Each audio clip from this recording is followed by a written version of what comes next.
Sehat selalu, Bu. Alhamdulillah. Dalam kesempatan yang baik ini kita akan membahas tentang hal-hal yang bisa membuat harta kita tetap atau rizki kita tetap. Bisa dilancarkan, bisa tetap. Intinya bagaimana menjaga agar rizki yang ada di kita terus ada di tangan kita. Suatu hari Rasulullah SAW diminta oleh sahabat bernama Hakim bin Hizam. Hakim bin Hizam ini minta kepada Rasulullah sesuatu. Hari pertama diberi. Kemudian Hakim pulang lagi, hari kedua minta lagi, kemudian diberi lagi. Hari ketiga balik lagi, diberi lagi oleh Rasulullah. Sampai berapa kali minta, Bu? 3. Kemudian Hakim ini mengatakan, "Ya Rasulullah, beri saya sesuatu yang lain." Kata Rasulullah, "Wahai Hakim, sesungguhnya harta, emas, perak, apapun itu memang menggiurkan. Ya, memang menggiurkan. Barang siapa selain menggiurkan juga manis, Bu.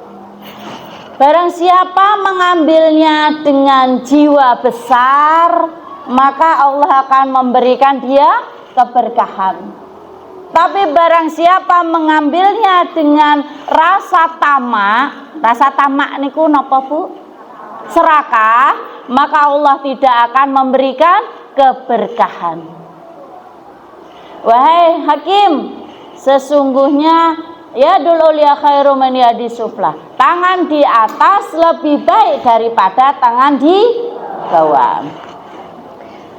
Lalu Hakim berkata, "Ya Rasulullah, wallahi demi zat yang mengutus engkau dengan kebenarannya, saya hari ini bersaksi, saksikanlah ya Rasulullah bahwasanya setelah saya meminta kepada engkau, saya tidak akan meminta lagi kepada manusia sampai saya meninggal dunia."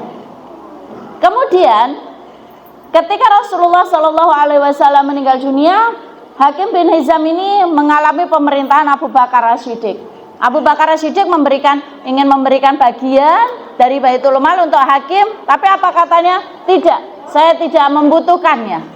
Kemudian sampai lagi pada pemerintahan Umar bin Khattab. Mau diberi, Bu, mau diberi, tapi kata Hakim, aku tidak mau, aku tidak membutuhkan. Umar mengatakan, "Isyhad, ya saksikanlah wahai penduduk semuanya, saya sebenarnya ingin memberikan hak Umar bin Khattab Umar bin Khattab ingin memberikan hak kepada Hakim bin Hizam, tapi ditolak. Saksikanlah bahwasanya saya sudah ingin memberi, tapi engkau lihat bahwasanya yang menolak adalah Hakim bin Hizam." Dari hadis ini beberapa pelajaran yang bisa kita ambil, Bu. Bahwasanya harta dunia niku menyenangkan. Betul atau salah, Bu? Betul. Mas-masan itu menyenangkan? Betul. Kalau ngemas menyenangkan? Iya. Duit banyak menyenangkan? Oke. Menyenangkan mboten, Mbah? Menyenangkan, ya. Duit banyak. Senang kan, Bu? Punya duit banyak? Senang. Punya mas-masan? Ya, punya perhiasan, seneng, hingga akhirnya dipamer nih, ya Bu. Tapi dari sini ada beberapa pelajaran yang bisa kita ambil agar rizki kita tetap, apa yang kita miliki, emas-emasan, uang yang kita miliki itu tetap pada diri kita, tetap di dompet kita. Maksudnya bagaimana, Bu? Bukan berarti tidak digunakan, akan tetapi terus ada, duit itu ada terus kita punya harta rezeki lancar. Pengen betul? Pengen. Itu mah kalau ibu-ibu ditanya pengen kaya apa ganteng? Kaya. Ya, kaya lah, ganteng urusan carry. Betul ya, Bu? Iya. Pengen sehat apa kaya? Sehat plus kaya. Itulah kita. Tapi kalau disuruh milih kaya atau kaya sakit-sakitan atau miskin tapi sehat? Sehat tapi kaya. Ya wajar ya, Bu ya. Berarti wajar, Ibu normal, Ibu normal. Tapi kalau disuruh memilih antara miskin tapi sehat atau kaya tapi sakit, ya miskin sehat. Kenapa? Kalau sehat bisa nyari duit, betul kan, Bu? Tapi kalau kaya sakit-sakitan ngentaknya duit, betul kan? Iya. Lalu apa? Dari hadis yang tadi diriwayatkan oleh Bukhari Muslim, wa ma min dabatin fil ardi, dalam surat Hud Allah menyebutkan a'udzubillahi minasyaitonir rajim, wa ma min dabatin fil ardi illa 'alallahi rizquha wa ya'lamu mustaqarraha wa mustauda'aha. Di sini semua hewan ya, Bu, yang bergerak, entah yang melata, entah apapun itu, semua sudah ditentukan rizkinya. Dan Allah juga tahu tempat tinggalnya. Kulu fi kitabim mubin, semua sudah ditetapkan. Dalam Al-Quran juga sudah dijelaskan. Dari hal tersebut, rizki itu sudah ditetapkan. Walaupun kita ibaratnya, Bu, orang yang belum meninggal dunia, orang yang dirawat di rumah sakit, kalaupun usia dia belum habis, sampai berkali-kali dia ganti infus, itu akan tetap ada nyawanya. Sampai kapan? Sampai infus tetesan terakhir. Jika memang Allah berkehendak dia meninggal dunia, dunia itu infus terakhir. Paham, Bu? Ada yang mau meninggal dunia, pengen minum, saya pengen minum air segelas, selesai minum, itu penyempurna dari nikmat dia. Jadi nikmat itu tidak akan selesai kecuali usia yang sudah ditetapkan. Kamu akan habis hingga tetesan minum yang terakhir. Karena itu rezeki sudah ditentukan. Untuk apa kita kok rebutan? Entah kita itu rezekinya mengalir terus sepanjang seperti air, atau mungkin kadang tersendat, ada kalanya di bawah, ada kalanya di atas. Apa yang perlu kita lakukan? Nah, di sini yang pertama dari hadis yang saya sebutkan tadi, yang pertama adalah kemuliaan, apa faedahnya ya, Bu ya? Faedahnya kemuliaan Rasulullah Shallallahu Alaihi Wasallam dalam hal memberi. Ya, Ibu, dalam hadis tadi disebutkan Rasulullah diminta diberi, Rasulullah diberi, ada yang meminta diberi. Rasulullah tidak pernah menolak panjaluane manusia. Ya Rasulullah, saya pengen itu, kamu mau? Dikasih. Ya Rasulullah, berikan saya uang, dikasih. Ya Rasulullah, berikan saya kambing, dikasih. Kita manusia belum ngomong, koyok-koyoknya kok arep nyileh duit ngono ketoke. Itu sudah pasang bagaimana cara kita menolaknya. Atau mungkin ketika orang mau meminta, kalau fakir miskin boleh, Bu, mungkin kita berikan, monggo silakan. Tapi ketika dia mampu tapi suka meminta-minta, ini lain perkara.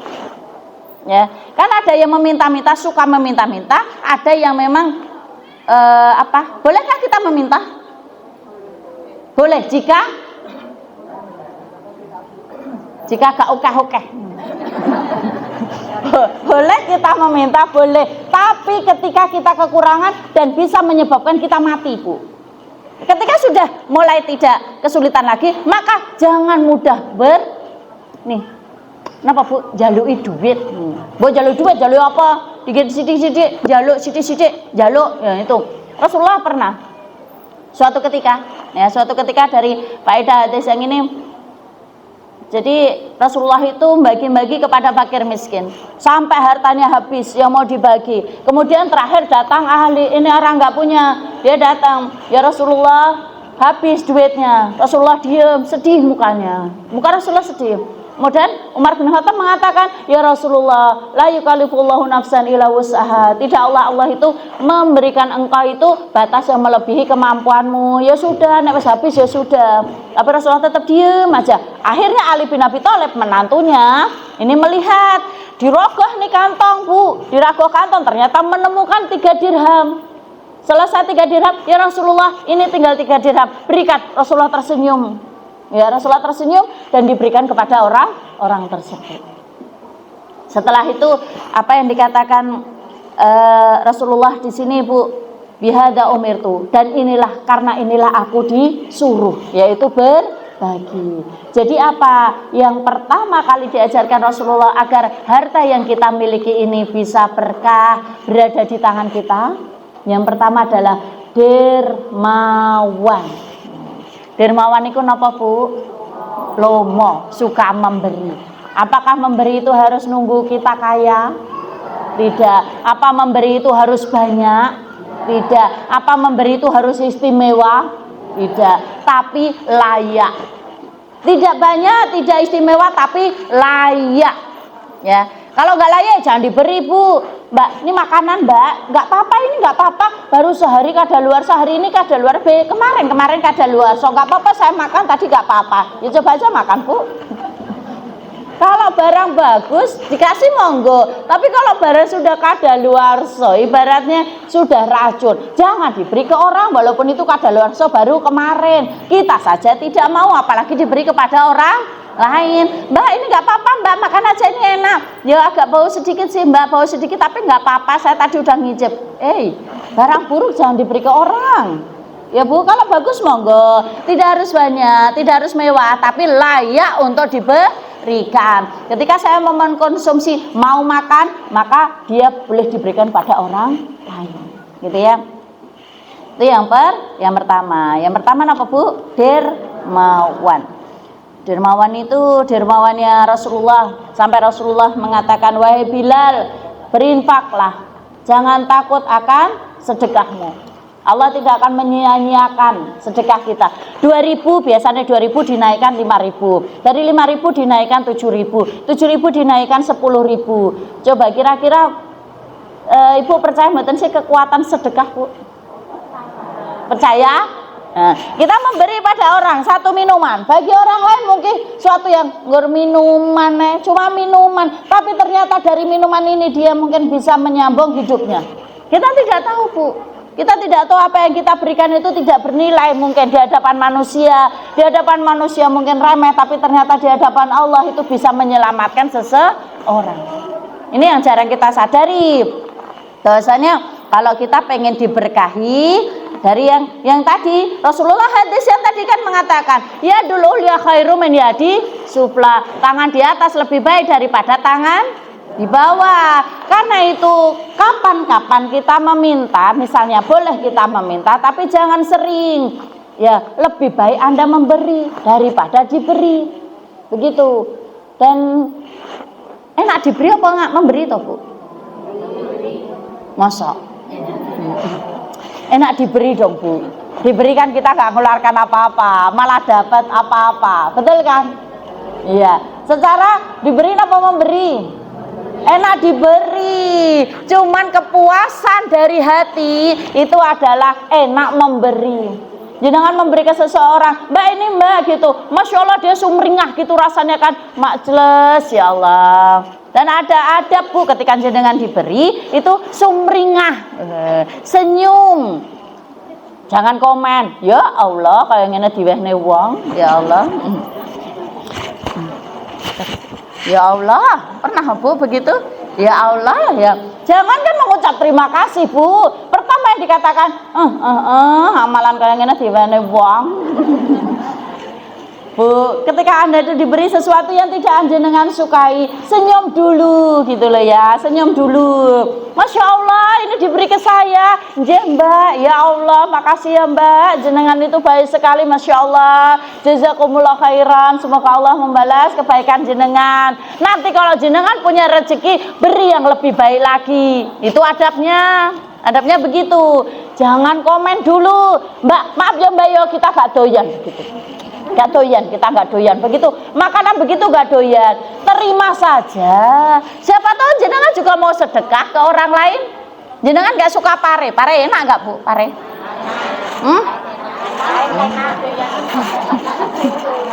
Pare pare enak ya, bagi ibu-ibu mungkin sebagian suka. Tapi bagi sebagian ibu yang lain, pare,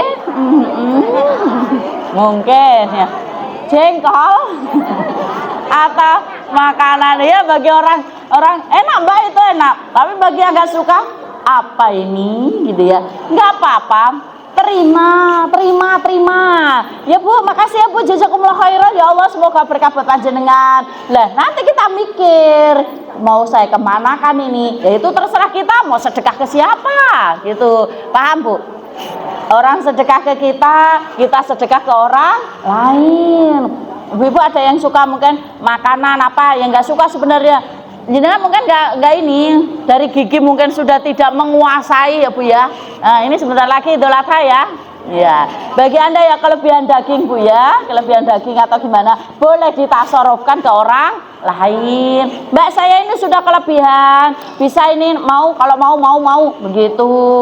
Ya, kita dapat sedikit, dapat ya siapa tahu kan, mungkin kulkas Anda sudah tidak muat kan ya, tidak bisa ditutup, akhirnya apa bisa disalurkan kepada orang lain. Sedekah ya. Ini tangan yang di atas lebih baik daripada tangan di ya, jangan terlalu meminta pun. Dan ingat, ada satu hadis yang menyatakan di situ, salah satu ciri ahli surga adalah dia itu banyak tanggungannya, dia orang nggak punya, tapi dia anti meminta-minta. Diberi diterima, tidak diberi dia tidak akan meminta. Ada nih orang begini, walaupun dia kelaper, walaupun dia ibaratnya nggak punya uang, dia nggak anti Bu, dia ngeluh Bu. Kalau orang lain dia ngeluh anti. Ya, ibaratnya kalau jenengan mau memberi, nih cari orang ya begitu Bu. Kita kadang ya jujur aja Bu ya, kalau ada orang yang ngeluh terus masalah ekonomi kan kita ya gimana gitu ya. Ya tapi ya sedikit-sedikit, ya Allah Mbak nggak punya beras, besok lagi ya Allah Mbak duitku kurang, besok lagi ya Allah Mbak bojoku ini, besok lagi ya Allah Mbak hidup Anda kok ngeresimen, ngenes banget ya. Apa ketemu orang ya Allah Mbak, ya Allah Mbak, kira-kira begitu itu jenengan seneng atau tidak? Dalam hati mbak ngeluh hai, padahal beban uripku ini mungkin lebih berat daripada beban uripmu ya, sehingga seantero raya tahu ternyata dia itu hidupnya ngenes. Kenapa? Karena dari lesannya. Ada orang yang mungkin dia kekurangan benar-benar makannya Senin Kemis Bu, tapi ternyata dia itu anti untuk meminta-minta, orang melihat dia itu bahagia. Tapi kalau diberi dia, Masya Allah dia terima. Tapi kalau misalnya untuk merendahkan diri, Mbak minta ya minta, dia tidak. Ciri-ciri ahli surga ya, dia enggan untuk minta. Boleh minta, boleh sekali dua kali, tapi ya kalau sudah mampu jangan meminta, berilah kepada orang lain gitu ya Bu ya. Oke, pelajaran yang kedua dari hadis yang tadi,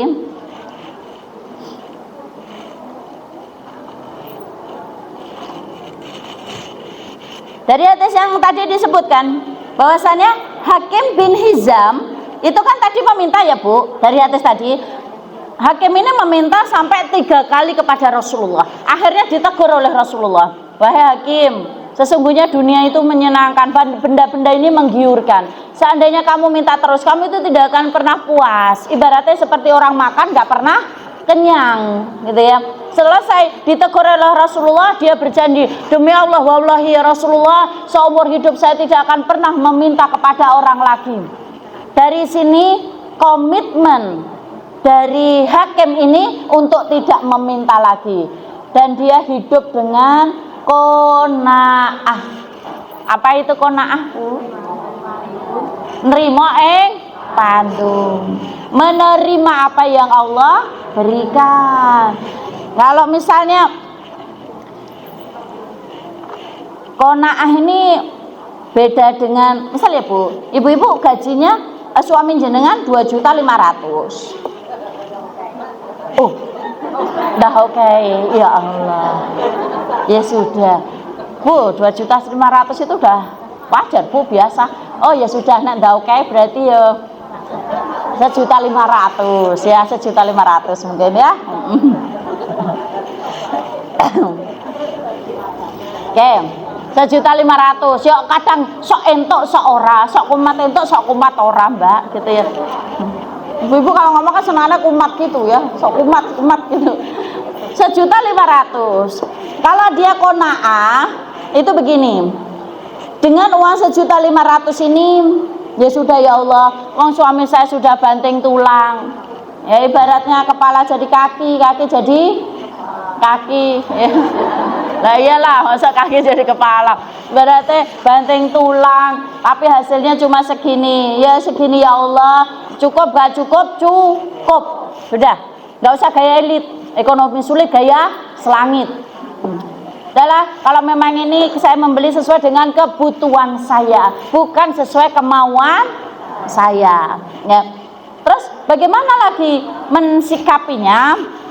Seandainya suami jenengan ini tadi kan gajinya 1.500.000, kemudian dia ngomong, Pak, ini sebenarnya bisa naik gaji asalkan Bapak ini mungkin nanti harus mendapatkan level tertentu, Bapak ngadakan pelatihan ini, nanti Bapak ini nanti gaji bisa naik jadi 2.500.000. Itu disebut orang qanaah atau tidak? Ya qanaah to, gak usah melu-melu ngono kuwi, wis ditampa wae ngono. Wes 1.500.000 tampa wae, gak usah neko-neko ngono ya. Gak usah melu-melu begitu. Kira-kira kalau dia untuk memperbaiki level yang lebih baik ngoten termasuk qanaah atau tidak? Masuk, Bu.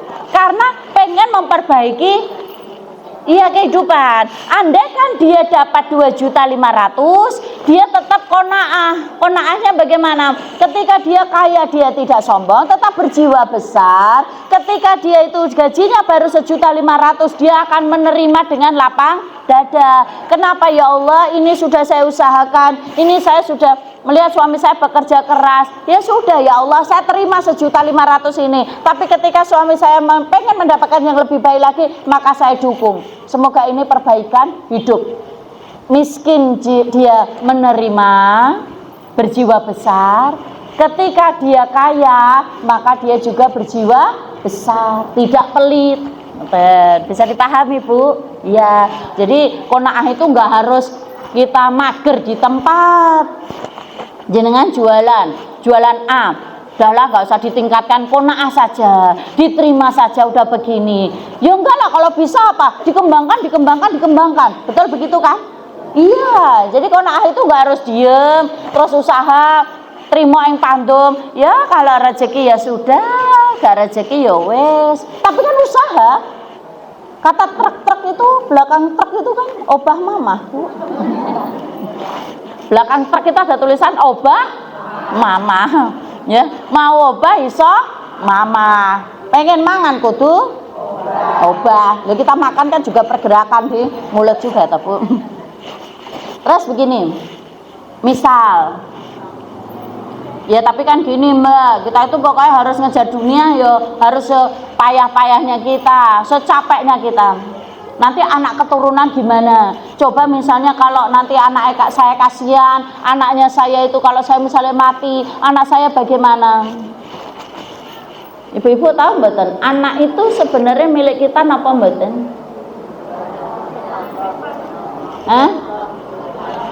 Anak itu cuma nitip 9 bulan. Gitu.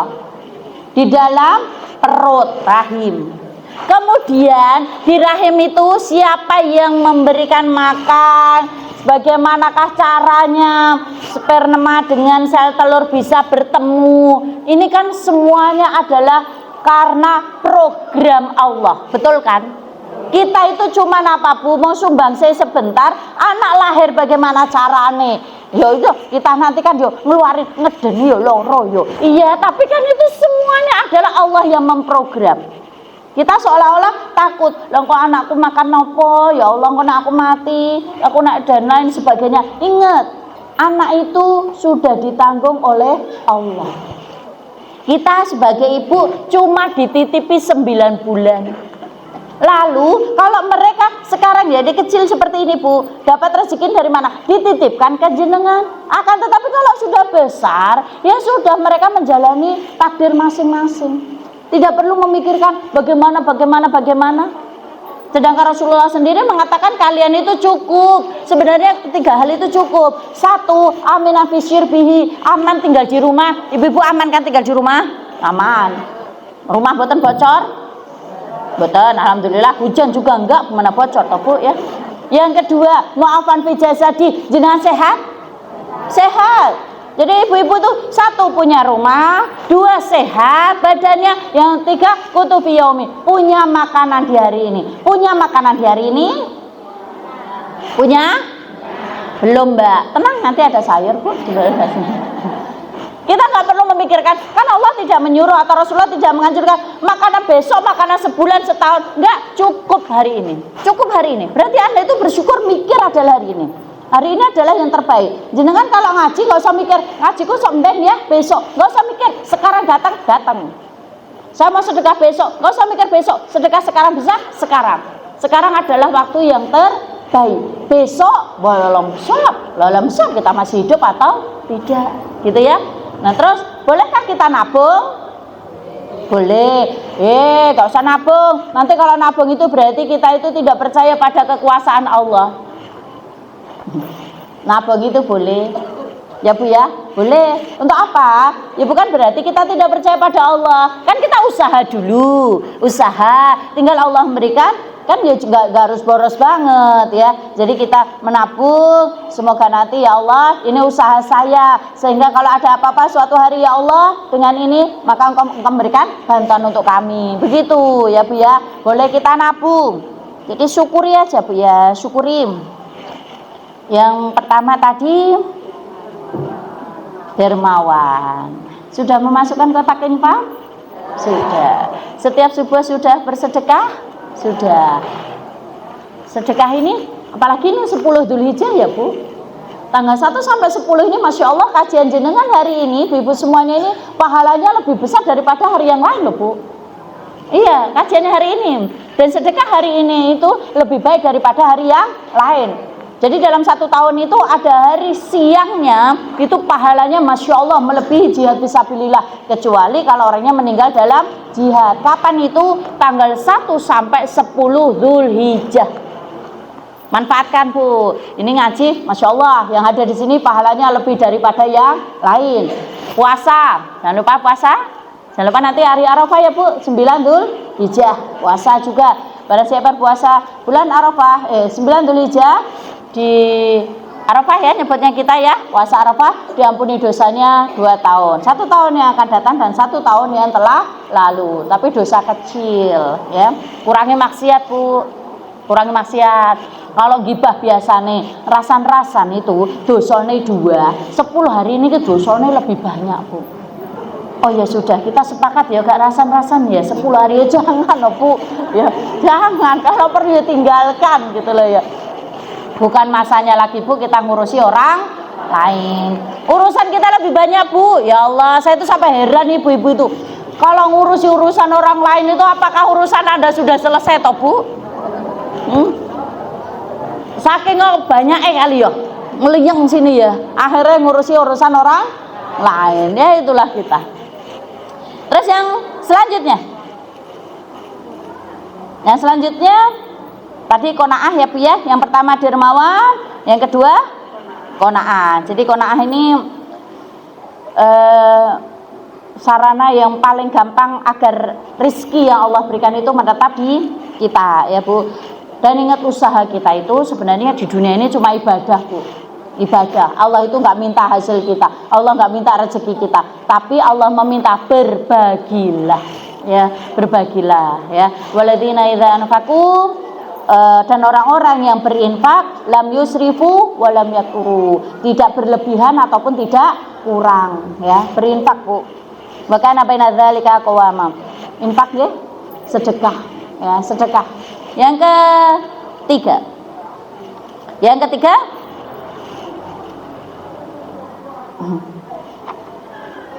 ketiga adalah dari hadis yang saya sebutkan tadi, Rasulullah mengajarkan untuk dermawan, kemudian hakim mengajarkan untuk qanaah, terus tangan di atas lebih baik daripada tangan di bawah. Yang terakhir adalah keimanan yang merasuk di hati. Kalau ibu-ibu pengen nikmatnya itu tetap ada di hati, tetap ada di genggaman, keimanan. Keimanan itu bagaimana? Percaya Allah yang memberikan rizki, Allah sudah menetapkan rizki, dan rizki kita tidak akan selesai, tidak akan putus kecuali Allah akan cabut nyawa kita. Jangan usah perlu mikir ke wong liya, kenapa kok dia itu lebih cantik dari saya, kenapa dia lebih kaya dari saya, kenapa dia itu punya mobil, kenapa dia punya motor, kenapa rumah dia itu hebat dan lain sebagainya. Kenapa? Itu semua sudah ditentukan oleh Allah. Kita nangis darah gak akan bisa menahan itu, Bu. Karena Allah itu sudah mentakdirkan, dan kalau sudah ditakdirkan akan terjadi. Kenapa dia kok bisa kaya raya begitu? Kenapa dia bisa? Gak usah ditanyakan kenapa ke dia, tanya sama pencipta. Bagaimana? Berarti sudah takdir. Gitu. Keimanan, sehingga apa? Ketika kita memiliki keimanan, ya Allah, apa yang saya miliki, apa yang sudah saya genggam ini berarti sudah takdir. Nonton lihat. Jadi sampai di sini termasuk takdir buatan, Bu. Takdir. Sebenarnya saya puyeng nih, saya nggak mau datang. Ternyata Allah menakdirkan jenazah sampai ke sini, datang, Bu. Ada orang yang saya pengen kajian, tapi Allah tidak mentakdirkan datang, tidak akan sampai ke sini. Ya, dari sini Rasulullah Shallallahu Alaihi Wasallam ketika masih kecil itu diasuh oleh pamannya yang bernama Abu Thalib. Ketika Abu Thalib ini memiliki anak, Rasulullah itu hidup dari usia 8 sampai 25 tahun yang memberikan perlindungan itu ya di bawah perlindungan asuhan Abu Thalib. Anaknya Abu Thalib itu banyak. Ketika memberi makan, semuanya itu rebutan, Bu, rebutan. Karena Rasulullah tidak mau rebutan. Sehingga Abu Thalib menyuruh kepada istrinya untuk Muhammad disendirikan. Karena dia tidak akan mau untuk rebutan. Dari sini pembelajarannya apa, Bu? Tidak perlu rebutan rizki dengan orang lain. Karena apa yang sudah ditentukan akan menjadi milik kita. Kalaupun ini minuman, Bu, sudah ada di tangan saya, kemudian misal ya, ini minuman, saya minum ini separuh, saya minum, itu sudah menjadi rezeki saya belum ini? Saya pegang sudah menjadi rezeki saya belum? Belum tentu. Iya, belum tentu. Belum diminum, oke? Misal saya minum separuh, sudah menjadi rezeki saya? Belum tentu. Yang minum itu saja mungkin rezeki saya, ternyata saya lupa bawa, ketinggalan di sini. Nah, berarti rezeki saya cuma separuh. Ketika yang separuh lagi mungkin saya taruh di motor, jatuh, berarti bukan rezeki saya. Saya mau makan roti, sudah tinggal satu, ini baratnya tinggal di mulut ya, di depan mulut, ternyata sudah rezeki saya, belum tentu. Ternyata jatuh kesenggol, berarti belum tentu rezeki. Dari sini kita harus pahami apa yang kita pegang, apa yang kita miliki sekarang, dari suami, dari anak, dari rumah, dari tempat tinggal, dari rezeki, duit dan lain semuanya, itu sudah ditentukan. Mboten sairi, mboten sameri kalih serai kalih liyane.